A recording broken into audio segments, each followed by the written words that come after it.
भाई तेरे कहने पे मैंने स्क्रिप्चर्स पढ़ने शुरू किए, मुझे कुछ समझ में नहीं आया। तूने कहा साइंटिस्ट के बारे में पढ़, मैंने आर्य भाटिया पढ़ना शुरू किया। उसमें भी मुझे कुछ समझ में नहीं आया, उसमें सब संस्कृत में है यार।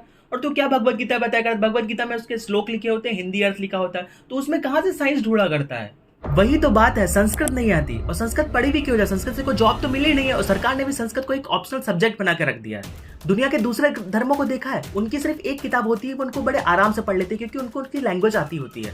लेकिन हमारे में, हमारा तो कोई धर्म ही नहीं है, हमारा कोई धर्म ग्रंथ ही नहीं है। हमारे पास तो इतनी सारी किताबें जिसमें सिर्फ और सिर्फ नॉलेज लिखा हुआ है, पर हम उसको पढ़ नहीं सकते क्योंकि हमको संस्कृत ही नहीं आती। सुन में चुमू, अगर संस्कृत की कोई इंपॉर्टेंस नहीं तो सोच क्यों लॉर्ड मैकाले ने भारत में आके सबसे पहले संस्कृत पे बैन लगाया था। क्यों ये साले वेस्टर्न्स हमारे सारे स्क्रिप्चर्स उठा ले गए। क्यों आज नासा संस्कृत पर रिसर्च कर रहा है। क्यों जर्मनी में संस्कृत की 12 यूनिवर्सिटीज है और पूरी दुनिया को संस्कृत के कोर्स कराता है अकेला जर्मनी। क्यों इरविन श्रोडिंगर और ओपेनहाइमर जैसे साइंटिस्ट ने संस्कृत सीखी थी। और क्यों हाइजेनबर्ग को बार बार वेद पढ़ने की सलाह दी थी उनकी थ्योरी के लिए, क्योंकि वो सब जानते थे कि दुनिया का सबसे बड़ा ज्ञान का भंडार इसी लैंग्वेज में लिखा हुआ है। फिर कोई बाहर ही आता है और तुझसे बोलता है कि हमारे स्क्रिप्चर्स में तो कचरा भरा हुआ है, और तुम आंख बंद करके मान लेते हो क्योंकि तुमने अपने ग्रंथ कभी पढ़े ही नहीं है। और जब मेरे जैसे लोग यहाँ बैठ के बोलते हैं कि हम साइंटिफिक थे, तब तुम उसको मानते नहीं। तुम बोलते हो कि हमारे जैसे लोग बैठ के व्हाट्सएप यूनिवर्सिटी का ज्ञान पेल रहे हैं। कुछ बोलने से पहले सोच लियो तो 2 बार मेरे से मार खाते खाते बच चुका है, अब की बार नहीं बचेगा। मार खा जाएगा, निकल यहाँ से। जा रहा हूँ भाई, जा रहा हूँ।